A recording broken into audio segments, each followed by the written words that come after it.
સુરતમાં અધિક માસ નિમિત્તે કુરુક્ષેત્ર સ્મશાન ભૂમિ ટ્રસ્ટ દ્વારા તાપી કિનારે ભવ્ય ધાર્મિક કાર્યક્રમોનું આયોજન કરવામાં આવ્યું છે। શ્રદ્ધાળુઓ માટે તાપી સ્નાનથી લઈને કથા શ્રવણ સુધીની વિશેષ વ્યવસ્થા ઊભી કરવામાં આવી છે। અધિક માસના પવિત્ર અવસરે સુરતના કુરુક્ષેત્ર સ્મશાન ભૂમિ ટ્રસ્ટ દ્વારા તાપી નદી કિનારે વિવિધ ધાર્મિક કાર્યક્રમોનું આયોજન કરવામાં આવ્યું છે।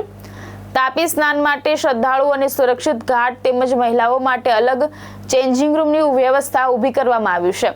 આયોજન દરમિયાન પૂજ્ય મૂળદાસ બાપુની પંચાક્ષરી કથા, પૂજ્ય વિનોદભાઈ શાસ્ત્રી દ્વારા ભાગવત સપ્તાહ અને પૂજ્ય પ્રફુલભાઈ શુક્લાની રામચરિત કથાનું આયોજન કરવામાં આવશે। કાર્યક્રમના પ્રારંભિક દિવસે રાત્રે 8 વાગ્યે રાજીવભાઈ વ્યાસના કંઠે ભજન સંધ્યાનું પણ આયોજન કરાયું છે। ટ્રસ્ટના પ્રમુખ કમલેશ સેલરે ધર્મપ્રેમી જનતાને દાન, પુણ્ય, તાપી સ્નાન અને કથા શ્રવણનો લાભ લેવા મોટી સંખ્યામાં ઉપસ્થિત રહેવા આહવાન કર્યું છે। કમલેશ સેલર, કુરુક્ષેત્ર સ્મશાન ભૂમિ જીર્ણોદ્ધાર ટ્રસ્ટ પ્રમુખ। આજ રોજ આવતીકાલથી જે અધિક માસ શરૂ થઈ રહ્યો છે, હિન્દુ સમાજનો આ પાવન ધર્મ છે। કુરુક્ષેત્ર સ્મશાન ભૂમિ જીર્ણોદ્ધાર ટ્રસ્ટના ટ્રસ્ટ પરિવારના મિત્રો વતી આપ સૌને હાર્દિક આમંત્રણ પાઠવવામાં આવે છે। અધિક માસ એ આપણો તાપી સ્નાનનો અનેરો મહિમાવાળો પર્વ છે। તાપી સ્નાન કરીને શ્રદ્ધાળુઓ ધન્યતા અનુભવતા હોય છે।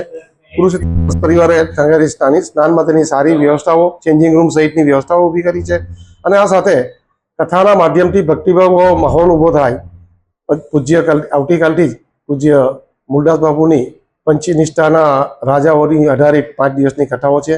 ત્યારબાદ પૂજ્ય વિનોદભાઈ શાસ્ત્રીજીના કંઠે ભાગવત સપ્તાહનું આયોજન પણ કરવામાં આવ્યું છે અને અધિક માસના છેવટના દિવસોમાં પૂજ્ય પ્રફુલભાઈ શુક્લાના કંઠે રામચરિત માનસ ગાથાનું આયોજન પણ આ સૂર્યોદય ઘાટ ઉપર કરવામાં આવ્યું છે। સાથે આવતીકાલે સાંજે રાજીવભાઈ વ્યાસના કંઠે ભજન સંધ્યાનો કાર્યક્રમ, જેઓ અનુપમ જલોતાના શિષ્ય છે, ભજન સંધ્યાનો કાર્યક્રમ પણ કરવામાં આવ્યો છે રાત્રે 8 કલાકે। તો આપ સૌ શ્રદ્ધાળુઓને ત્યાં પધારવા માટે હાર્દિક આમંત્રણ કુરુક્ષેત્ર ટ્રસ્ટ પરિવાર પાઠવે છે। આ અધિક માસ એ દાનનો, મહિમાનો પર્વ છે, તાપી સ્નાનનો છે, કથાનો પાવન ધર્મ છે। આવો આપ સૌ સાથે મળીને રંગે ચંગે આ પાવન ધામને, આપણા હિન્દુ સંસ્કૃતિના પાવન માસને ઉજવીએ। આપ સૌને ફરીથી આમંત્રણ કુરુક્ષેત્ર ટ્રસ્ટ પરિવાર પાઠવે છે।